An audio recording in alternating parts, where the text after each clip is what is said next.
if I tried. Well, I'll be glad to read Greg's thing unless somebody else wants to. That'd be fine if you don't mind doing that. No. You just tell me when. All right.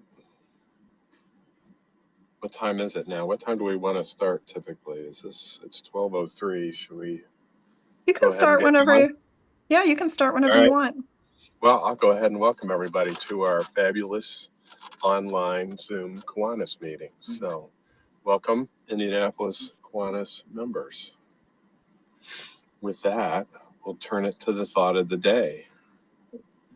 This is via Greg Silver.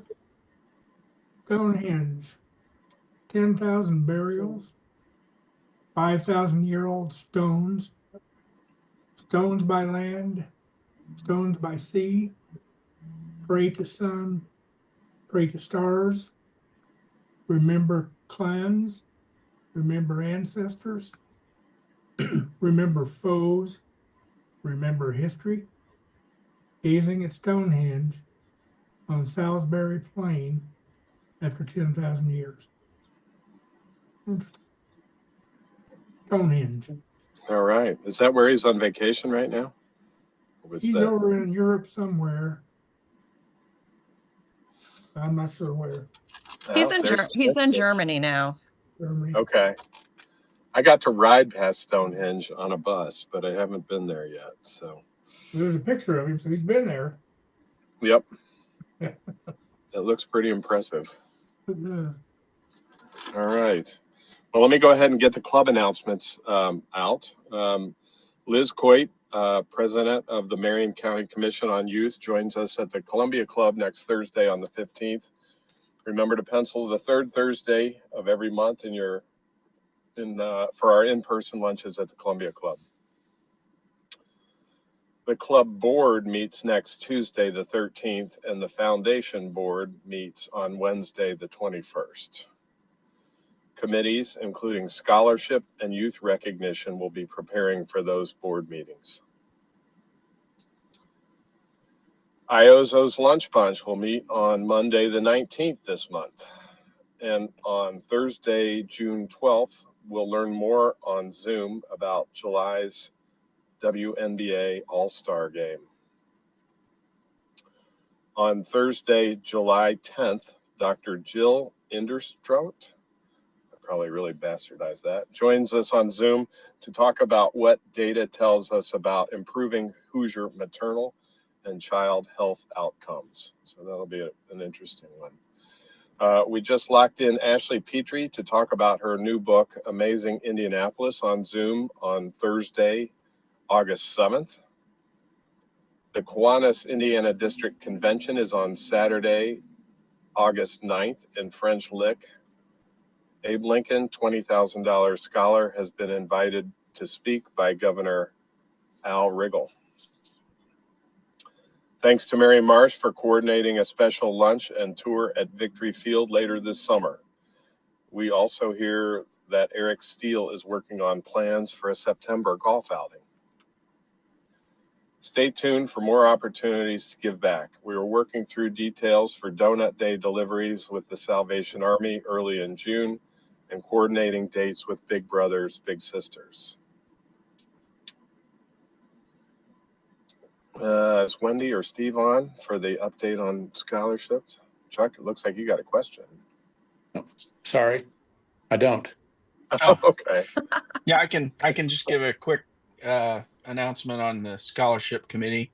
So over the last few months, there's been discussion amongst a few members about the need to talk about the scholarships we present and whether we should update, the purpose of some of the scholarships, and that would include, the sports related ones, but also Abe Lincoln.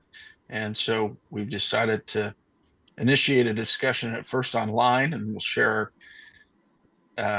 ideas in a Google Doc that Kelly's going to put up. And then when we get through the month of May, our busy month, then maybe we'll meet as a group and discuss it. That's it. Okay.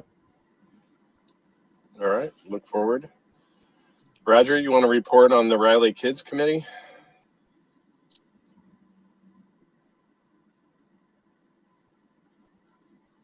Did we lose Roger? You're muted.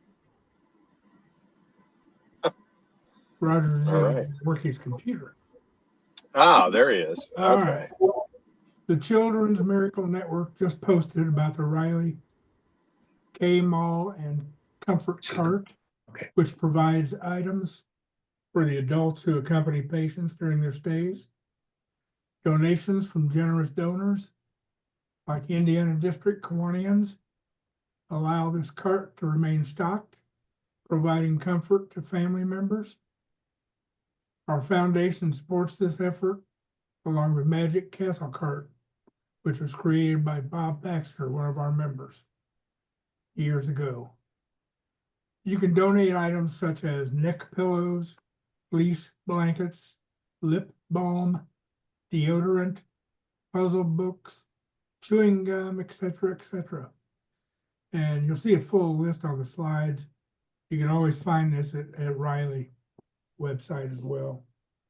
I also wanted to share an update about the most recent adaptive bike our foundation provided for a Riley Rehab Services referral. 14-year-old Kaylee is enjoying her new pink bike, and her and her grandmother says thank you. And they've called and invited me to come and meet Kaylee and take some photos. So I'm going to be happy to go do that. They live on the south side somewhere. So that was, those are always wonderful. Thanks to the foundation and our club for really supporting this great project. That's it. All right. Thank you. All right. I can share a little bit about our guest here today. I'd like to introduce and welcome Madison Mandeville, Manager, Youth Enrichment Services and Lead Social Worker. Madison will tell us a little bit about the Mary Rigg Neighborhood Center and the impact that the foundation's $750 gift has on their service. Hi, thank you guys so much for having me. I appreciate it. The slide that you saw, that's actually my son in that picture of the woodworking thing. So my kids come here too. So I'll just start. I don't know how familiar you guys are with Mary Rigg, but I'll just start with kind of an overview about what we do all together. So we have 3 main areas of service, and that's adult client services, basic needs, and youth client services. So on the adult side, we do employment coaching and financial coaching. We help people with job training and finding employment, credit repair, savings accounts, budgeting, all those kind of foundational skills to make sure the families are successful. In our basic needs programs, we have a food pantry program every week.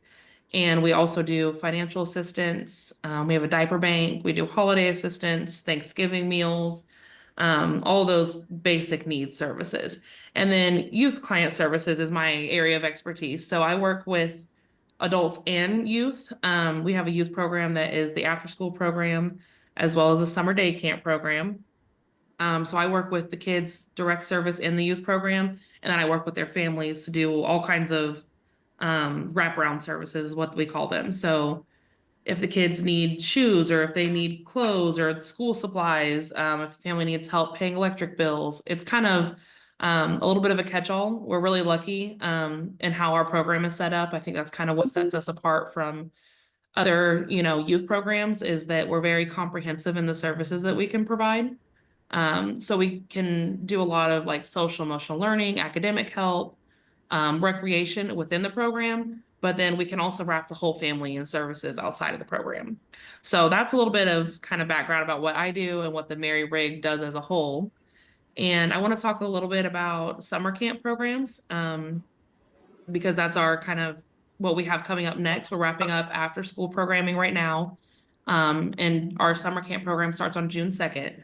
So we go from about 45 kids in after school to 120 in summer day camp. We hire seasonal staff and seasonal bus drivers, and a whole new team of people to help with the program over the summer. And I think it's a great program. Like I said, my kids attend camp here, so and a lot of our counselors that are working in camp are like kids who came to the program as children too. So I think everybody on the staff kind of shares a passion for making sure that camp is fun and engaging and safe. We spend a lot of time out of the building. Every single camp group gets to go swimming once or twice a week, depending on the age group. They do a field trip out of the building once a week. And then while they're in the building, we bring in activities and program partners for them to work with. Each group does an art program, a reading program. A couple of the groups do hands-on science programs. We do social emotional learning in every group, behavior management assistance, things like that. Our leaders program is the one that kind of sticks out the most to me, I think. That's for our ages. Camp overall is for ages 5 to 15, but the leaders program is for campers ages 12 to 15. So that can be a very challenging group to engage around that middle school kind of age group. They don't, not only do they not necessarily need childcare like the younger kids do, but it's hard to get them, you know, excited and interested about the activities that you're doing. So we've kind of made a new framework for that program this year. At its core, it's a college and career exploration program.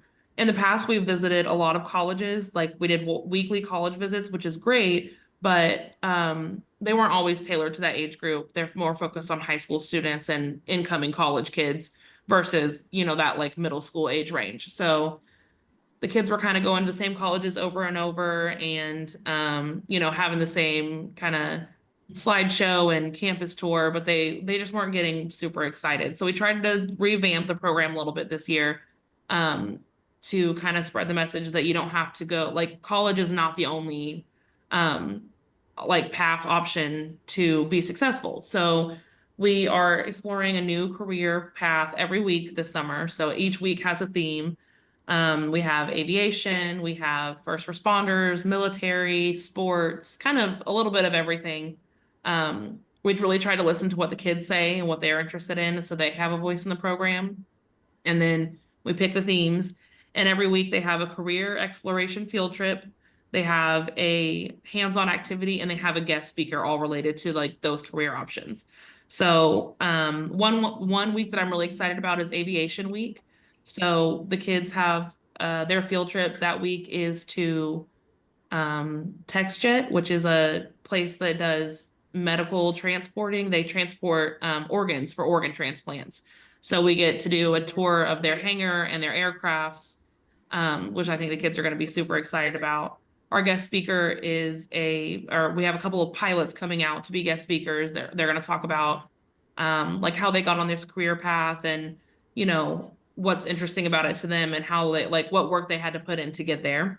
And then our hands-on activity is flying drones. So we're going to buy some drones for the kids to test out and see, you know, basically just like trying to open up new opportunities for them. I think so many of them, their mindset is really limited to what they see in the neighborhood, which is not a lot. It's warehouses, we're a food desert. A lot of them have never been, you know, out of their neighborhood, much less the city or the state. So we really try to just like open up those new opportunities and instill in them like a growth mindset so that they can see themselves in other opportunities and know that they have, you know, lots of options. So we're really excited about that kind of component to summer camp. And kids look for, you know, kids usually they start camp at 5 years old and they are excited to be leaders once they turn 12. So they kind of work up to that and they get really excited to be a leader and to be able to get extra field trips, extra swim time, extra kind of you know, big kid responsibilities and opportunities. So we're really excited about that. And a lot of the gift from Kiwanis is going to our wraparound services. So we have lots of kids that would not even be able to attend camp if we didn't have scholarships and things like that. So part of it's going towards just getting kids to camp, and part of it is going towards getting those extra supplies for our wraparound services, things like swimsuits, water bottles, shoes. A lot of our kids don't have like shoes and socks that, you know, tennis shoes they can come to camp and run around in. So that'll definitely take some of the pressure off of our campers and off of our families so that they can focus on providing those other basic needs that are completely vital to their success too. So yeah, that's a rundown of our program. Do you guys have any questions? I do. I don't know that I have questions, but I really appreciate the work that you're doing. That's terrific stuff. Thank you. Especially summer camp. I know my kids were camp counselors, and it's great to have on your resume for a lot of those kids too when they get to do that. Because if you can figure out what to do with middle school kids, then you can think your way through almost anything. So yes, exactly. Yeah, and we also were able to hire through a grant, Youth Working for Indy grant. So we have campers that they can come to camp from 5 to 15, and then at 16 to 17, they can come back and work as junior camp counselors, and then they can come back as a camp counselor at 18. So we really were able to cover kind of the whole gap. We used to only do camp until 14. We extended it to 15 so we can cover that extra year. So kids can really be at Mary Rigg from 5 to adulthood, so. And I think it is a lot of those important foundational employment skills for that age group too. So yeah, yes. well, you're gluttons for punishment too to put up with them for that much longer. So yeah. And it's sometimes a challenge to teach those employability skills to 16-year-olds, so I got my Kiwanis going. I'm gonna come back. Madison, I had a question. I was wondering if the Mary Rigg Neighborhood Center is still involved with fostering independence. I know our foundation provided some funding to Mary Rigg for the Fostering Independence program a few years ago, and we worked with Chris Emmons, and we're helping some of the aged out foster kids as they transitioned. And there were 4 houses across from Mary Rigg that were part of that program, and we helped them, find employment and that sort of thing. Is that still going on? Or that would be part of our young adult services in the employment team. So I can't say for sure, but I know that they still have the YES program, the young adult services. So I would assume yes, but I can't say that for 100% certain. Yeah. Well, thanks for the work you do. I mean, Mary Rigg is just such a important part of that community on the near west side. Yeah. Thank you so much. Yeah, I really think that we have a unique opportunity to build a sense of community around here. And it's great because we can serve families, from multiple generations. We can work with the kids, we can work with the parents, we can work with the grandparents. So we're really lucky to be able to do that. Mm-hmm. Any other questions? I've got a quick question. Yeah. Regionally, how far do you serve? What district is it open to Indianapolis? We do have service boundaries, and it's like White River, Raymond Street, but so many of our services, you don't have to fall into the service area for that. Like for summer camp, we'll take kids from anywhere. We get a lot of kids from IPS, some from Decatur Township, and a little bit farther out, but we don't restrict it. The only thing we really have to restrict is like holiday assistance, because so many people do holiday assistance work around December. But for summer camp, and even youth programming, after school programming, if we can get transportation, the kids can come. Yeah. Do I remember there used to be a Mary Rigg on the south side, Mary Rigg Center? We're on the southwest side, Morris and Harding Street, but we're the only Mary Rigg Center. Okay, thank you. Yeah, thank you. I appreciate what you do as well. Thank you. Yep. All right. Thanks again. I guess it's time to introduce our main speaker today too. So Brian Koenig has been obsessed with weather ever since a kid growing up in Lafayette.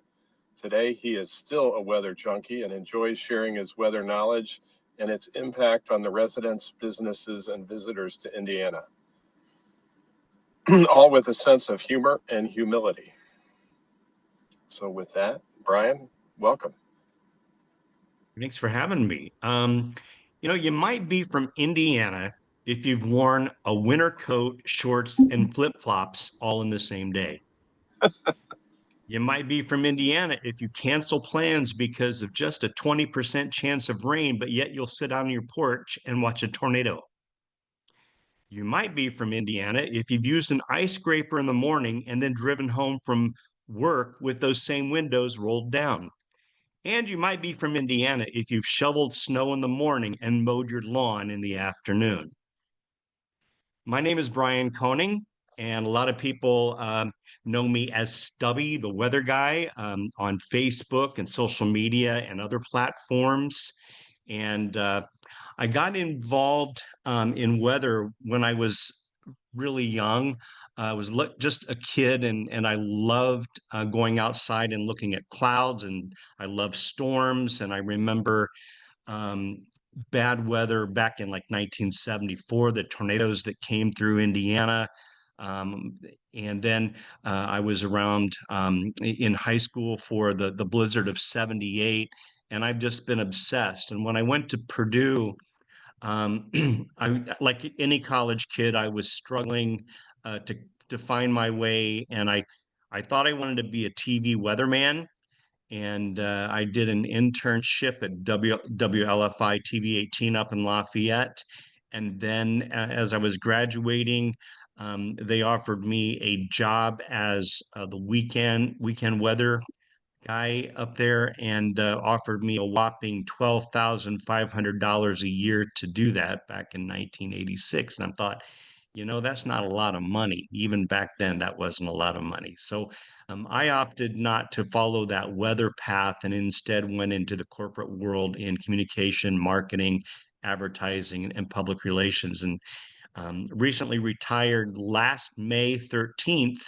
I was head of marketing. I was marketing manager for Lids, the hat store, and was working with the NBA and MLB, NHL, the NFL in U.S. and Canada, and working for campaigns for those leagues and stores. So that's what I did, working on the corporate level.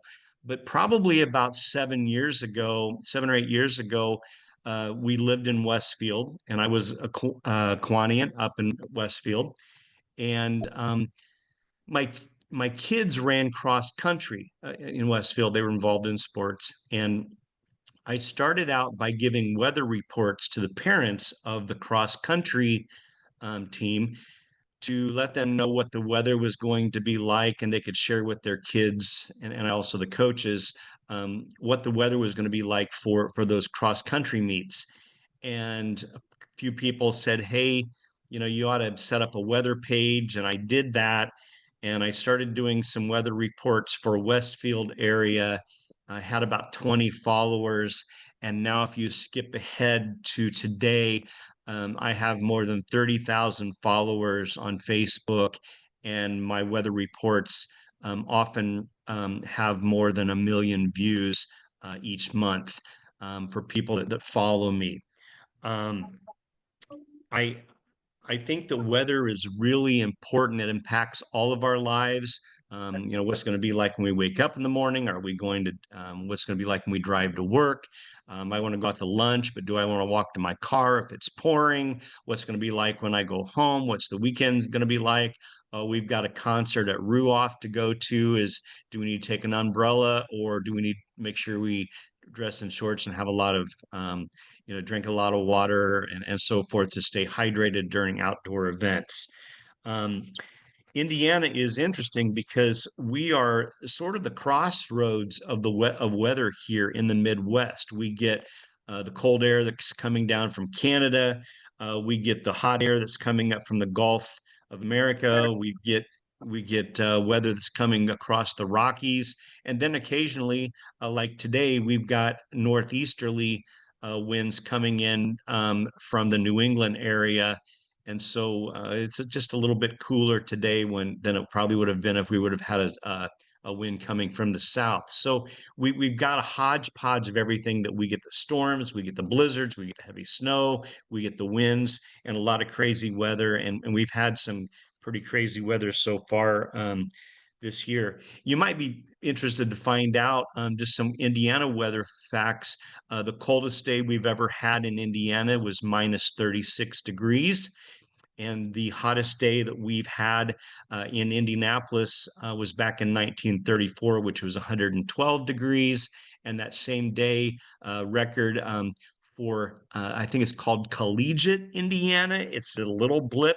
It's up near south of Rensselaer, where St. Joseph College was, and that's Collegiate, Indiana. And that was that same day, and it was 116 degrees. So there's some weather tidbits for you. I succinctly remember, as some of you that are older and were around for the blizzard of 78, I succinctly remember that. One interesting story for me, which was really fun. Earlier that day, and we knew it was snowing, and they said that there was going to be a lot of snow coming, but we didn't have the technology that we do today. And my parents invited our next door neighbors over to play cards early that evening. And about midnight, when the card game wrapped up, they left to go home, and they could not get home because the drifts between our houses were already 5 to 6 feet high, and it was so cold we couldn't go out and shovel. So they just spent the night at our house, and we got everything dug out that next day. So I remember that. I am not a meteorologist. I'm not a certified meteorologist. But I've been studying weather since I was a kid. I studied atmospheric sciences at Purdue, studied under Professor Ernie Agee, and Dr. Agee was also the professor that was a professor for Kevin Gregory, whose dad, Bob Gregory, you may know, and you probably know Kevin Gregory from Channel 6, WRTV. He recently retired. Kevin and I were in the same classes at Purdue at the same time. He was a year behind me, but I switched majors and went to an extra year at Purdue. So Kevin and I were in the same classes together. And then also Angela Buckman from Channel 13, WTHR. She also studied under Ernie Agee as well. So it was a great program at Purdue. I constantly study and study the weather radar, study all the models. There's so many different models out there, and trying to determine how far out to study certain models, because I want to be as accurate as possible. But weather is a very inexact science, and a lot of times we're wrong when we predict weather, but weather can change just on a dime, especially here in central Indiana. So I try to do my best to take the new technology that's out there, but also to rely on the old school things that I learned at Purdue, where we didn't have all the computers and the phone apps and the things that we have right now. And we had to rely a lot on weather spotter networks. We had to rely on the National Weather Service to send information down, via teletype and so forth. And that's how we got our weather reports. And then we could touch base with other weather stations across the United States. So things have changed a lot in the landscape here. I try to provide daily weather forecasts. I get up every morning about 5:30. I look at the models before I go to bed, and then I wake up in the morning and see what's changed in those. And then I create my weather graphics. I create my weather reports, and then I go on to Facebook, and I post my weather reports on Facebook with the graphics of what everything's going to be for that day. And then I use a platform called Patreon, which is a content platform. And I have people that support me financially. They become subscribers. And in exchange for their financial support and generosity, I provide bonus weather information. So this weekend, I'll be releasing my 3-month summer weather forecast. And I look at June, July, and August and what I think is going to happen with what's going on out in the Pacific Ocean. You've probably heard of El Nino and La Nina, and in neutral phases. Those are weather phenomenons that happen out off of the southwestern coast of California in those waters between California and Hawaii. And it determines sort of what our weather is going to be based on the water temperature and how that affects the the airflow and the jet stream and so forth coming down from Canada. And when that warm and cold air mix, it determines what our weather is going to be like for a season. And right now, we just transferred from a neutral phase into a La Nina phase. So it's going to make for an interesting hot summer for us here in the Midwest. I'm an entertainer. I'm a singer. I'm a guitarist. I have spent most of my life performing live solo acoustic gigs at wineries and brew pubs and things like that. So I really focus on the weather. I'm also an artist. I'm a painter and I create and sell artwork online. And I've also done stand-up comedy in another life. So I like to inject my personality, my humor. There's times to be serious in weather, but there's also times to have fun, and I have a lot of fun with that. I recently had someone that, yeah, there's some of my paintings there from my BT Koning art that I do. Um, I recently got a review on Facebook, and the review was said people follow Stubby's Weather Center because he tells it like it is, no hype, no clickbait, just the kind of forecast you can trust and understand. If I'm wrong and so forth too much of the time, I always go back to say, you know, Babe Ruth struck out a lot, but he was also, home run king. And, when you're batting 350 in baseball, that's pretty darn good. If you're batting 350 in weather, that ain't going to fly. You've got to try to be as accurate as possible. And I would say that I'm above 90-95% accuracy. But again, it's an inexact science and we can't really always nail everything down. One of the things that I try not to do is hype and overhype a forecast.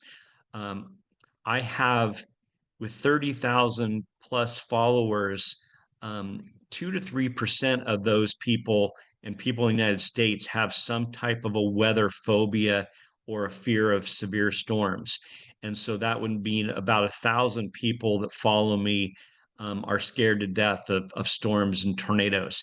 And a lot of those people reach out to me, they message me, and they're concerned because they just have an incredible fear of storms. So unlike other weather outlets in the Midwest and in the Indianapolis area, people that follow me will tell you I never hype things. I'm not going to tell you a week out that we're going to have a huge tornado outbreak and severe weather with a lot of lightning and thunder, because I know that the models this far out, a week or 10 days out, are not going to be accurate. Things just change too much for us here in the Midwest. So as it gets closer, I like to work within that 36 hours out. There's a model for that, which is called a NAMC, which is the North America CONUS model. And that's the NAMCON model. That's good for about 36 to 48 hours out. The accuracy improves greatly for forecast with that model. And then the high resolution model, the HRRR model, is good for about 18 hours in advance, and it's very accurate. So when I wake up early in the morning and I look at the model, I'm looking at the HRRR model and making sure that that rapid refresh model, which updates every hour, that gives us a really good picture of what the weather is going to be like for that next 18 hours. So increases the productivity. Whereas you get the people on TV, the weather forecasters, they're getting their feeds from their network, and they've got some models and things that they look at, but they really don't do a big deep dive until the severe weather hits, and then we're all scrambling. My biggest following is on Facebook. I'm also on Instagram. I am also on TikTok as of this week. I'm doing Stubby's weather under 60 seconds. I do a quick weather update in the morning and post that on TikTok to try to draw a little bit younger audience. And then, of course, I have the Patreon, and then I have a website, stubbysweather.com. So if you look up Stubby's Weather Center on Facebook, you can give me a follower there. If we have inclement weather here in central Indiana, I really glue myself to the radar and to the forecast all day long. I just kind of camp out in my office or here at our kitchen table, and I've got multiple computers I can pull up, multiple models, and I track those. And interestingly enough, back on April 2nd, when we had all those tornadoes come through Indiana, we had about 20 tornadoes come through. I live in Avon, and my daughter lives in Brownsburg. And we had that tornado that came from, across from Park County up through Danville, and then it went through Brownsburg, and then Carmel, and on, Eagle Creek, and then Carmel, and then on through that area. We have a beach house down on Topsail Island, North Carolina. And I happened to be down there during that by myself. My wife didn't go down with me. I was down at the beach house, and I was just glued to both my laptop and my iPad, and then also was able to mirror some things on my television. And so I had basically 4 monitors up that I was able to look at the weather. And for about 5 hours, I just kept sending out tornado warning alerts to certain areas, and text messages out to all the people that follow me via text message, and trying to keep everybody alert as to what's going on. Some of my tools allow me to look at a storm that might be coming from Carbondale, Illinois, up through Indianapolis, and I can, just like on TV, I can draw a vector line and know how fast that storm's moving. And then I can tell you what cities are in its path and what time it's most likely going to hit that area. So my goal is to keep people as safe as possible, which brings me to right now, a new thing that is happening for me is I've finally had enough financial support from all those people on Patreon the last few years to be able to develop a weather app. And I'm working with the largest weather app developer in the world to customize a weather app for me that will be it can be used globally. You'll be able to download it on the Apple App Store or the Google App Store for the Droids. But it has things built into it that I specifically want for like central Indiana. There we go. There's the new app coming in July. So I have the developer will not let me sell the app on the app stores because it's a public service and it has to be free. The weather apps for the public have to be free, so it's going to be supported by sponsors. I landed a title sponsor yesterday, and I have 2 associate sponsorships open for businesses right now. Hopefully, can land a landscape business and maybe some other type of outdoor entertainment business to be an associate sponsor. But that app will hopefully launch. I just talked to the developer this morning, and we're still on target for a July 1st launch of that app. And our first year, we're expecting between 50 and 100,000 downloads of that app here in central Indiana. But it will have some great features on it that people it will go way beyond what your AccuWeather app or your Weather Center app or whatever has. On the screen right now, there's my weather report for this morning. That is one of my sponsors, Pelvic Foundations. I always give a little brief overview of what the weather is going to be like. I get the temperature. I put an icon on what the sky is going to look like. I always include a map of some point in time during the day. This was for noon today, and we had a little bit of rain down in southern Indiana, and that's about it. I always put the rain percentage, chances, the wind speed, which direction the wind's coming from, and also the barometric pressure, which also impacts us. People don't realize that the barometric pressure has a lot of impact on our health, especially if you have arthritis or migraines. Low pressure will have an adverse effect on your health. It will cause migraines. It will cause joint pain as our fluid in our bodies expand. And then when we get the high pressure systems, we feel great.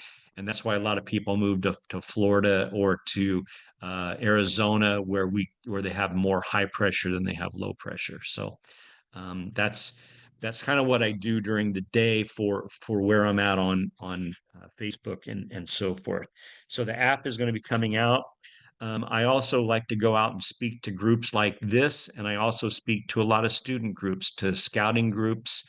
I've spoken for a couple of homeschool organizations, businesses, and I've spoken to a landscape company, to their employees, to talk about weather and how it will impact what they do. A fun story. Back, and I'm going to read this to you because you have to. It will set up a funny thing that happened here. Back on April 1st, this is the weather report that I posted on the morning of April 1st. And it was basically said, average day, but a blizzard this weekend. I was, come on, Central Indiana weekend forecast, Blizzardgeddon 2025. Hold on to your tulips, Hoosiers. Mother Nature just hit the shuffle button on the weather playlist.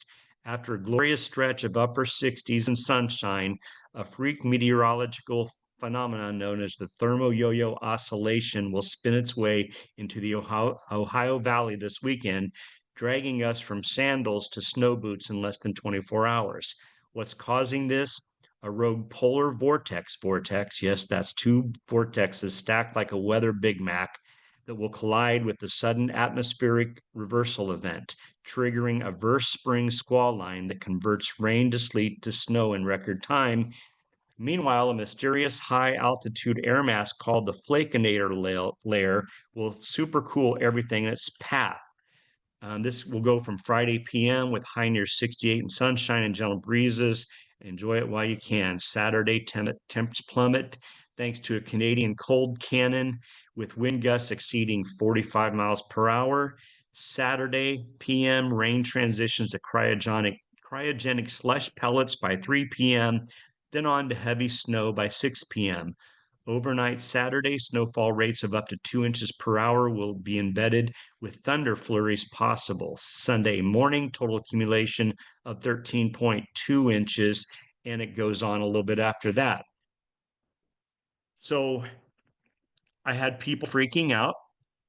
And then a couple days later, I noticed that I was tagged on an Instagram reel by a mother over in the Fishers area who read that forecast, and she only went to about 2/3 of it. And she immediately hopped onto Amazon and purchased 2 new sleds for her kids. And she told her husband what she did, and he just laughed at her and said, "Do you realize what day it is?" And she went back and looked at the bottom of it, and I said, "April Fools." So she didn't get all the way down. She bought it hook, line, and sinker, and that was just something fun because that video went viral and got about 100,000 hits on that video. So I do like to have fun with people, but again, I like to get serious about the weather. With that, I'm sure some of you have some questions about weather and maybe what I do and my background and so forth. But if you have any questions, feel free to shoot. Stubby, this is Greg Silver. Hello, Stubby. Yep. I'm in Germany. I'm in Germany right now, listening to your program, and I wanted you to know that there's an effort here in the EU to provide additional weather forecasting because of the cutbacks to our American NOAA and National Weather Service. Maybe you can provide something worldwide for the lack of funding that's occurring in our own country. And certainly the EU, where I am right now, is looking to for people like you to help worldwide, because of the cutbacks. Can you respond to that? And also the issue of climate change. And also, I'm glad to be on here from Germany. Yeah, great. So it's interesting because everybody's up in arms quite a bit about the DOGE cutbacks for NOAA and the National Weather Service. What they don't realize is there is a huge staff there, and from what we understand, sort of like the military and other government agencies, they're looking at cuts on the people that are on a probationary status. So probably less than 2 years, maybe some older people that are about ready to retire. There'll be some cutbacks, but it's about 10% of the National Weather Service forecast that they're looking at scaling back from the last things that I've looked at. So it's how not important, like how important are they though? How important is the forecasting that, regardless of that NOAA and the National Weather Service provide, that you use or that you can use or that we rely upon? Yeah, so a lot of those people are support staff, not necessarily meteorologists, but it will impact certain areas. And it will sort of like food deserts. There'll sort of be weather deserts in areas that may not be if they shut down some offices. And a lot of that's still in the works. I'm trying to keep up to date with that as much as possible. Sure. But so like my app, when people download my app, I mean, you could tell someone in Germany to download my app, and my app will be a global app. So Oh, good. it will you'll be able to use that no matter where you travel. You'll be able to select a favorite location, and let's say if you're in Stuttgart, Germany, and you want to pin that, you can do that. And when you travel there, it'll geofence and allow you, when you're there, it'll bring your weather for that area. It will update it will send you notifications if you do push notifications and things like that. Yeah. As far as geofencing is concerned, here in Indiana, I will start out with Indiana as my focus, and I will break Indiana probably into 8 to 12 zones and draw boundaries around those, so that if you're living in Crawfordsville, but there's a storm in Marion, you're not going to get the alerts for a tornado in Marion because it's going to only give you what's happening in Crawfordsville. So I'll be able to determine what those areas are so we can pinpoint a little bit better. Also, Barron, the company that I'm using, they have their own proprietary, because they are a company, they're not a government agency. They have about 30 meteorologists on staff. They're down in Arkansas, and their control room looks like something you would see in a movie for an FBI or CIA command center. They have walls of monitors and meteorologists on staff. And on average, they are 5 to 10 minutes ahead of the National Weather Service post for tornadic activity, severe storms, and those types of things. So for your alerts, your big weather alerts, I'll be able to push those out a little They'll come out a little bit faster, hopefully before the National Weather Service, and they will be pretty darn accurate. So thank you. I really yeah. appreciate your information. I mean, with climate issues, yeah, you can be on top of this. Now, one other caveat, and then I'll be quiet. Yeah, our home was hit by that tornado on April 2nd. It came directly up our hill, and we were one of the most severe homes that were damaged. It's being reconstructed right now while we're in Europe, but it was something that I couldn't prepare for. The wind was 80 miles an hour. The walls blew out. The kitchen was hit by 2 trees, and we were out of electricity, and we were it was bad. So I don't know that I could have been warned any further. I never expected for my house to be hit, but we're all victims of whatever Mother Nature determines. But that was a severe moment in my life. Thank you again for everything you're doing.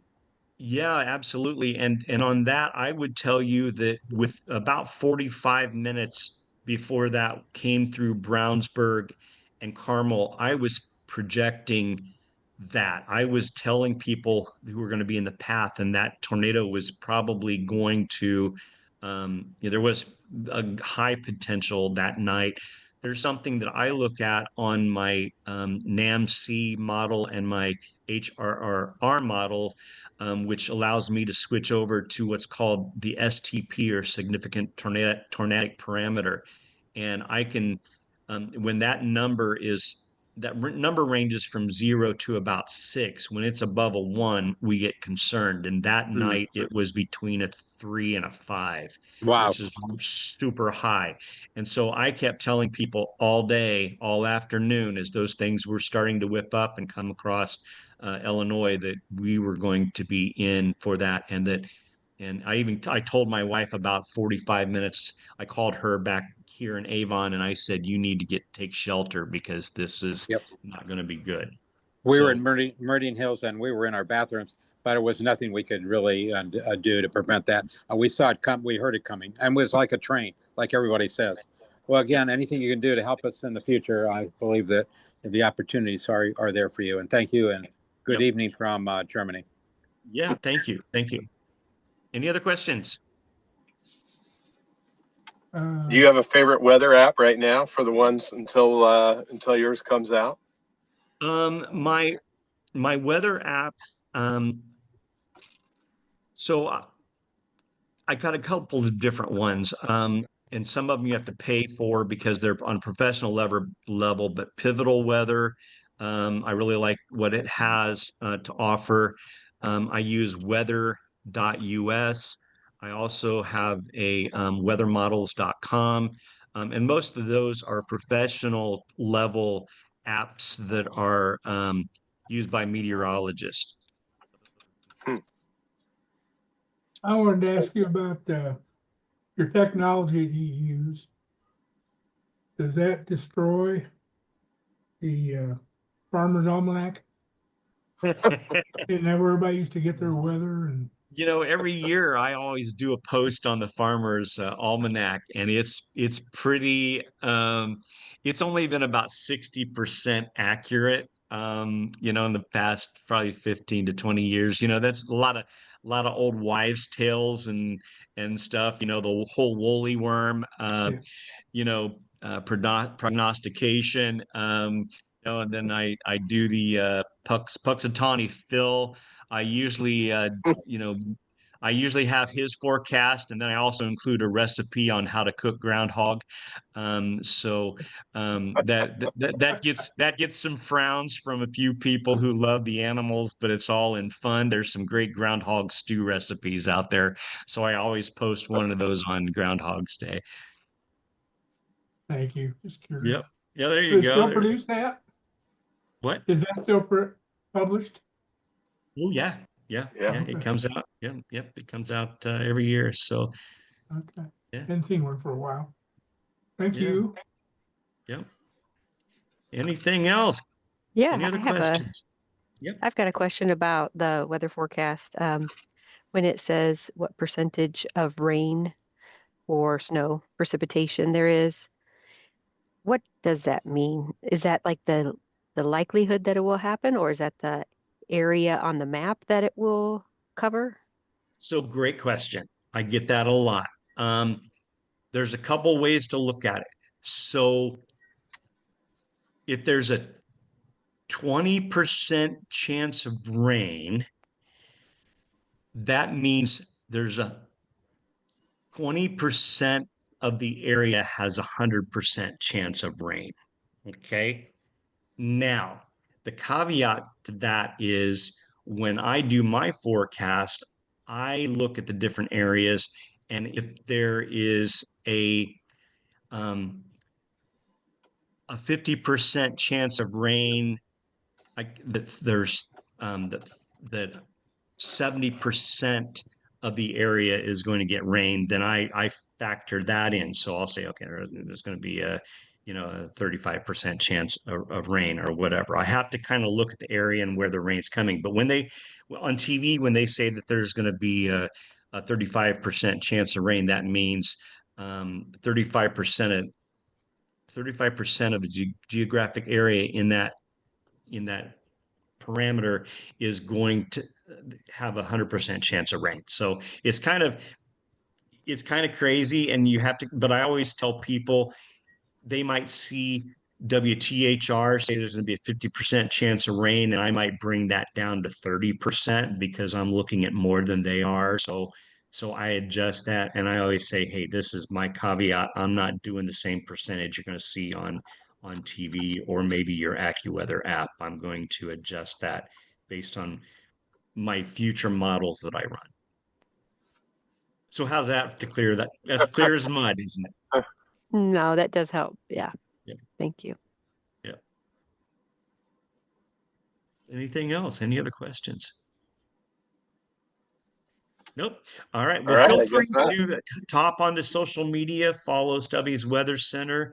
If you have a business or know of businesses that are out there and they're interested in doing something with me, or partnering with me, or invite me to speak, feel free to reach out to me. I'm retired, so this is what I do. All right. Well, we thank you for speaking with us. It's really fascinating stuff.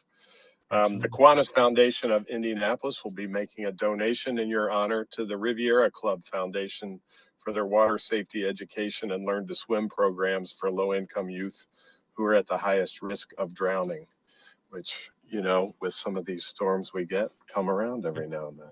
Yep, very good. So we always finish with some wisdom, at least I always finish with some wisdom from the One America signboard. And since we're talking percentages, this one seems appropriate. You should always give 100%, except when donating blood. So you might be interested in knowing that before I went to Lids, I was marketing director at One America. So I know who does the sign. I know who does the signs down there. So excellent. They're always fun. Yeah, it's right down the street from my office. So I'm always looking for that wisdom. All right. Well, thanks, everybody. And with that, we'll adjourn the meeting and see everybody next Thursday. Take care. Awesome.